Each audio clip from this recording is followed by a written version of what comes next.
कोतवाली थाने में शुक्रवार को मारपीट का मामला दर्ज हुआ है। पुलिस ने बताया कि साहिद खां पुत्र मुश्ताक खां कैम खानी निवासी होली दोरा सुजानगढ़ ने रिपोर्ट दर्ज करवाई है। रिपोर्ट में बताया कि गुरुवार रात करीब 11:30 बजे असलम खां मुन्ना भाई का 2 बार फोन आया। बाद में 3 बार असलम खां पुत्र खाजू खां मलवान व आफ्ताब के फोन आए। वह सरकारी अस्पताल के पास अपने ऑफिस में बैठा था। न्याज खां पुत्र मुबारक खां, आफ्ताब पुत्र असलम खां मुन्ना भाई ने ऑफिस आकर असलम खां से बात करवाई। मुन्ना भाई ने कहा कि उसे जरूरी काम है, तुरंत घर आओ। घर गया तो उसे मुन्ना खां नौरे में लेकर गया। यहाँ पहले से असलम पुत्र खाजू खां, रजाक पुत्र अजीर खां लाडवान, न्याज व आफ्ताब बैठे थे। सभी ने जान से मारने की नीयत से सरियों से मारपीट की।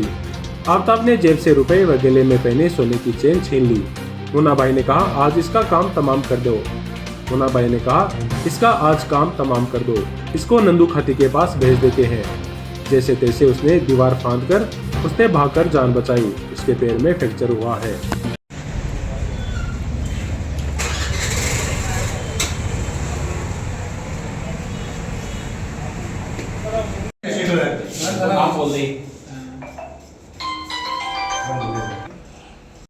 घटना ये हुई कि हमारे सुहाड़ थाना का एक एसटी सीटर है, हमारे मोहल्ले का है, असलम मुन्ना भाई के नाम से जाना जाता है। आदतन अपराधी है और यहाँ से पैसे वसूल करने की और करने की ऐसी हरकतें करता है। उसका मेरे पास 11:30 पे मेरे पास फ़ोन आया था। मैंने उसका फ़ोन रिसीव नहीं किया। मैंने सोचा रात का समय दारू पी के मेरे को परेशान करेगा, पैसे मांगेगा दारू के लिए, तो मैंने इसको इग्नोर कर दिया। फिर उसके 5 मिनट बाद में असलम खाजू खां और है जो उसका दोस्त है, उसका भी मेरे पास फ़ोन आया। मैंने उसका भी फ़ोन रिसीव नहीं किया। फिर उसके लड़के का मेरे पास फ़ोन आया तो मैंने उसका भी रिसीव नहीं किया। फ़ोन रिसीव नहीं करने के 15 मिनट बाद उसका लड़का और उसका भतीजा, उसका लड़का आफ्ताब और उसका भतीजा न्याज, वो दोनों मेरे घर की तरफ आए और बोला अंकल पापा से बात करो, उनको थोड़ा ज़रूरी काम है।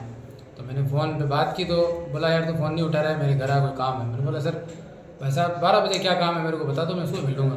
बोला तेरी भाभी की तबीयत ख़राब है, मेरे को थोड़े पैसे की ज़रूरत है, तो घर पे आ। तो मैंने सोचा भाई मोहल्ले का है और काम धंधा कुछ करता नहीं है, सुबह से शाम तक दारू वगैरह पीता है। तो मैंने सोचा घर पे कोई समस्या होगी तो मैं कुछ 2-3 हज़ार रुपये देने की नीयत से उसके घर पे गया।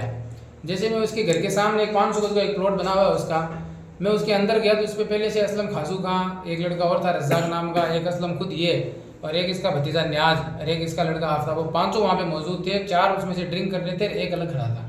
मेरे अंदर जाते ही उन्होंने दरवाज़ा बंद करके ताला लगा लिया। ताला लगाने के बाद असलम ने अपने भतीजे न्याज को इशारा किया। इशारा करते ही उस न्याज ने मेरे लकड़ी से मेरे पीछे कमर पे पीछे वार कर दिया, जिससे मेरे यहाँ पे मेरे को चोट आई। पीछे से जैसे वार किया तो मैं कुर्सी से नीचे गिर गया। नीचे गिरने के बाद तुरंत उन्होंने मेरे साथ 4-5 ने मिलकर झरना झपने की।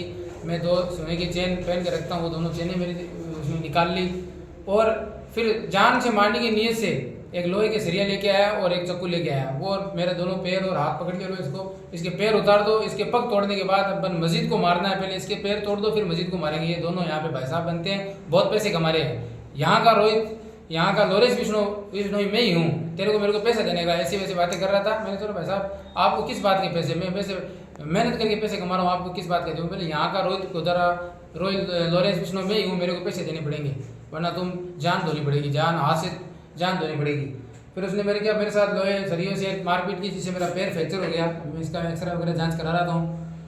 उसके बाद मैंने कैसे भी करके वहाँ से छन्ना झपटी करके इसके भतीजे के दांत लगा के इसके छुटवा के और नोरे के ऊपर से दीवार फांद के वहाँ से मैं भाग के और वहाँ से निकला। मैंने मजीद को फ़ोन करके बताया मजीद वो ऐसी मेरे साथ घटना कर चुका है, तेरे घर की तरफ आएगा।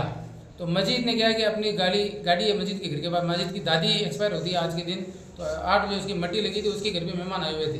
तो मजीद अपनी गाड़ी लेके और असलम मेरे को लेने के लिए मेरे सामने आ रहा था, तभी असलम उसके सामने मिल गया। उसने उसकी मजीद की गाड़ी को तोड़ फोड़ कर दी, चारों शीशे तोड़ दिए, सारी तोड़ दिए। इस जो भी घटना हुई है उसके संबंध में मजीद ने अलग से एप्लीकेशन दी है, मैंने अपनी अलग से एप्लीकेशन दी है। तो आपसे मीडिया के अभाव से मैं ये प्रशासन से एसपी साहब से दरख्वास्त करता हूँ कि सर यहाँ पे सब हर एक बदमाश जो 151 का मुकदमा खा के बैठा है वो लोरेंस विष्णु बनना चाहता है और आम जनता को, हम जैसे बिजनेसमैन को परेशान करता है और जान से मारने की धमकी देता है। और लास्ट में उसने मेरे को फ़ोन करके, अभी मेरे पास उसके फ़ोन आ रहे हैं बार बार, मैंने सीआई साहब को एप्लीकेशन दी है, रिकॉर्डिंग सुनाई है। वो बोला तेरे को पैसे तो देने पड़ेंगे, अगर तेरे को जान प्यारी है तो पैसे दे दे, वरना तेरी और मजीद दोनों को वहाँ परलोक सदा पहुँचा दूंगा। और ये अपने आप को ये बता रहा था, जैसे आपने सुजानगढ़ में 2011-12 में एक मर्डर हुआ था नंदू खाती का, उस नंदू खाती का मर्डर इसी ने किया था। ये पिछले 12 साल से रतनगढ़, बीकानेर, चूरू जेल में इसने कस्टडी निकाली है और 12 साल से ये जेल में आदतन अपराधी है और अपने आप को लॉरेंस बिश्नोई का ग्रुप का बताते हुए हमारे से वसूली करने के प्रयास कर रहा है। शहर की सबसे पुरानी पीसीबी राजकीय सरकारी स्कूल बदहाली की शिकार हो रही है। स्कूल के पीछे की दीवार और गेट टूटे हुए हैं, जिसके चलते यहाँ असामाजिक तत्वों का जमावड़ा लगा रहता है। हालात ये है कि स्कूल के पीछे के ग्राउंड की सुरक्षा के लिए लगाए गए कैमरे तक असामाजिक तत्व तोड़ लिए गए हैं। मामले को लेकर पास के वार्ड नंबर 27 और 50 के लोगों ने शुक्रवार को स्कूल के प्रिंसिपल रणवीर सिंह महरिया को ज्ञापन देते हुए नाराजगी जताई और जल्द ही असामाजिक तत्वों पर रोक लगाने की मांग रखी। वार्ड नंबर 27 की पार्षद शर्मिला सोनी के नेतृत्व में आए लोगों ने ज्ञापन में लिखा कि स्कूल के पीछे के हिस्से के खेल ग्राउंड में वॉलीबॉल कोर्ट, बास्केटबॉल कोर्ट और लाइब्रेरी बने हुए हैं। यहाँ रोजाना बड़ी संख्या में लड़के क्रिकेट खेलने के नाम पर आते हैं, जो यहाँ लोगों को अपशब्द बोलते हैं और बदतमीजी भी करते हैं। ये स्कूल की सरकारी संपत्ति को लगातार नुकसान पहुँचा रहे हैं। यहाँ बनाए क्रिकेट पिच और बास्केटबॉल के पोल तोड़ दिए हैं। यही नहीं, यहाँ सुरक्षा के लिए लगाए CCTV भी कई बार तोड़ दिए गए हैं। हमारी ग्राउंड के अंदर है सामाजिक तत्व और बहुत ही गंदे गंदे लड़के खेलने के लिए आते हैं। उनको रोकने के लिए आपको ये ज्ञापन दिया जाता है।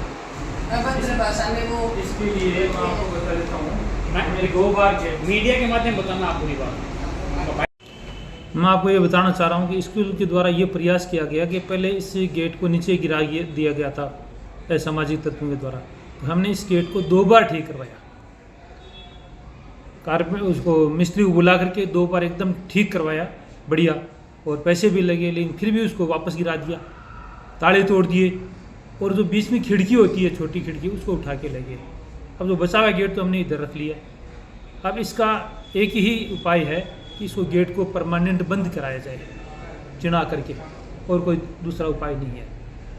मुझे ध्यान है लोगों के द्वारा मौखिक रूप से भी कई बार शिकायतें की गई हैं कि शाम को असामाजिक तत्व आते हैं, शराब पीते हैं, गाली गलौज करते हैं, आसपास के लोगों को सुनता है वो उनका बोलावा तो भद्दा लगता है। और इस बारे में मैंने जो है थानेदार जी को भी अवगत कराया है, लिखित में भी सूचना दी है। पीछे किसी ने कोई मीडिया पर शिकायत भी करी थी, तो उसका भी हमने जो स्पष्टीकरण दिया था कलेक्टर साहब को कि जो हमने प्रयास किए हैं इसके लिए। अब जल्दी मैं आपको ये विश्वास दिलाता हूँ 10 दिन के अंदर अंदर इसको हम ठीक करा देंगे, 10 दिन के अंदर इसको बंद करा देंगे, सफाई करा देंगे।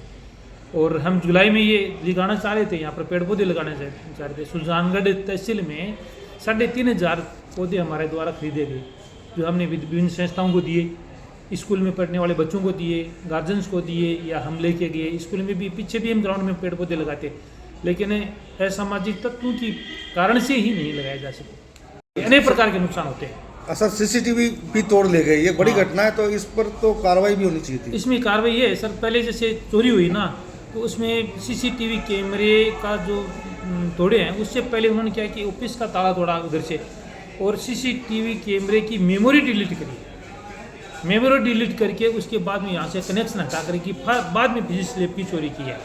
उसकी कंप्लेन करी है, पुलिस ने छानबीन की है सारी चीज़ें, लेकिन अभी तक उसमें कोई सफलता नहीं मिली है। आज वार्ड नंबर 27 के समस्त निवासियों द्वारा, चूंकि ये PCB स्कूल जो है मेरे वार्ड की सीमा यहीं से शुरू होती है, तो मेरे वार्ड का ही एक अंग है। और आज हमने श्री बजरंग लाल जी से, इनके नेतृत्व में, इनके साथ हमारे वार्ड के सबसे वरिष्ठ व्यक्ति है, इनके साथ काफ़ी संख्या में यहाँ पे सभी लोगों के साथ आके हमने आज ये एक ज्ञापन है वो प्रधानाचार्य जी महोदय को हमने सौंपा है, ताकि आगे की ये कार्यवाही करें। क्योंकि आए दिन की ये जो समस्या है, अभी हमने देखा कि दीवार के बाहर एक बहुत बड़ा तोड़ के और उसके अंदर से भी बच्चे घुस जाते हैं, और पूरे महाविद्यालय के पिछले परिसर में इतना कांच बिखरा पड़ा है, न वहाँ कोई लाइट की व्यवस्था है। शाम को यहाँ पे असामाजिक तत्व इकट्ठे होकर शराब पीते, खेल के नाम पे यहाँ उत्पात मचाने के लिए 200-300 लोग इकट्ठे हो जाते हैं। लगभग साल भर पहले हमने पुलिस प्रशासन को भी ये सूचना दी, उन्होंने अपनी तरफ से प्रयास भी किए, लेकिन वो बच्चे हैं वो पकड़ में आते नहीं हैं और वो भाग जाते हैं। तो मैं तो जो भी यहाँ के जो डायरेक्टर महोदय हैं, शिक्षा विभाग से जो भी रिलेटेड है, SDM साहब है, ADM साहब है, सभी से मैं आग्रह करती हूँ कि हम सभी का जो ये संकट है, इसको शीघ्र इसका विद्यालय परिवार को सपोर्ट करके इसका निवारण करें। हमारे से जैसे सहयोग की उनकी अपेक्षा है, हम वैसे तैयार हैं, लेकिन इस समस्या का तुरंत निदान हो। जिला कलेक्टर अभिषेक सुराणा ने शुक्रवार को सुजानगढ़ के बगड़िया उप जिला हॉस्पिटल का औचक निरीक्षण किया। इस दौरान उन्होंने पीएमओ पुरुषोत्तम करवा को साफ सफाई और सभी मेडिकल सुविधाएं समुचित रखने को लेकर सख्त निर्देश दिए। जिला कलेक्टर ने कहा, अभी मौसमी बीमारियों के काफी मरीज आ रहे हैं। ओपीडी रोजाना लगभग 1500 के लगभग जा रही है। इसी को देखते हुए निरीक्षण किया है। कुछ पुरानी समस्याएं भी है, जैसे ट्रॉमा सेंटर नहीं है और इमरजेंसी ऊपर है। जिला कलेक्टर ने कहा, यहाँ जगह की बहुत कमी है। हॉस्पिटल बाजार के बीच बना है, बिल्डिंग भी बहुत पुरानी है। ऐसे में आधारभूत ढांचे से ज्यादा छेड़छाड़ न करते हुए कैसे समाधान किया जाए, इस पर चर्चा हुई है। उन्होंने कहा कि यह उनका पहला निरीक्षण है। देखना होगा कि पीएमओ सहित डॉक्टर और स्टाफ उनके निर्देशों की पालना में कितने खरे उतरते हैं। निरीक्षण के दौरान टीम हारे के सहारा के श्याम सोनकार ने जिला कलेक्टर को इमरजेंसी ऊपर होने के कारण होने वाली समस्याओं के बारे में बताया। साथ ही ट्रॉमा सेंटर खोले जाने और हॉस्पिटल में अस्थायी पुलिस चौकी खोली जाने की मांग रखी। निरीक्षण के दौरान एडीएम मंगलाराम पुनिया, प्रधान मनबरी देवी, एसडीएम ओम प्रकाश वर्मा भी मौजूद रहे।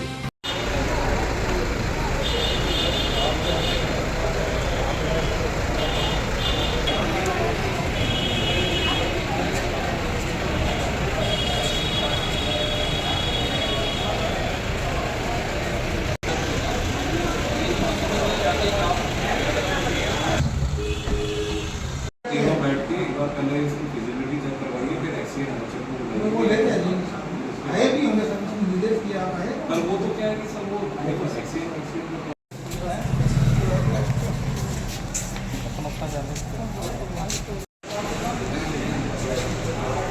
देखिए, काफ़ी समय से पेंडिंग था। मैं पहले भी एक बार सुजानगढ़ जब आया था, जब मैंने प्रयास करा था, आज समय तक ही मैंने इसका निरीक्षण करा है। और यहाँ अभी चूँकि मौसमी बीमारियों के काफ़ी अधिक पेशेंट्स आ रहे हैं, लगभग 1500 के लगभग ओपीडी इस अस्पताल में, और फिर हमारा जो आरसीएच विंग अलग है, वहाँ पे अलग ओपीडी चल रहा है, वहाँ भी लगभग 400-500 के लगभग ओपीडी है। तो इसको देखते हुए, पेशेंट्स की आवक को देखते हुए व्यवस्थाओं को चेक किया है। कुछ पुरानी समस्याएं भी जैसे हैं कि ट्रॉमा सेंटर को लेके इशू है, इमरजेंसी वार्ड को लेके जो पहली मंजिल पे है, उसको लेके भी हमने हमारी टीम को पहले भी डायरेक्शन दिए थे कि अस्पताल के एडमिनिस्ट्रेशन के साथ मिलकर कैसे इसका सलूशन निकाला जाए, क्योंकि जगह की यहाँ काफ़ी कमी है। शहर के बीच में ये अस्पताल बना हुआ है, बिल्डिंग भी बहुत पुरानी है। ऐसे में किसी प्रकार का स्ट्रक्चरल चेंज ना करते हुए किस तरह से इसका सलूशन किया जाए, उस तरफ हमने आज भी चर्चा करी है। हमने भी देखा है, कुछ एक डायरेक्शन में काम करने के लिए मैंने निर्देश दिए, और होपफुली जो लोकल एडमिनिस्ट्रेशन है और लोकल हॉस्पिटल के जो डॉक्टर साहब हैं, पीएमओ साहब हैं, मिलकर कुछ ना कुछ इसका सलूशन निकालेंगे। साफ़ सफाई को लेकर निर्देश दिए हैं, क्योंकि अभी पेशेंट लोड बहुत ज़्यादा है, सारे बेड्स ऑक्यूपाइड हैं, और जगह का जो क्रंच है उसको लेकर भविष्य में किस प्रकार से हम इसकी फैसिलिटी को बढ़ा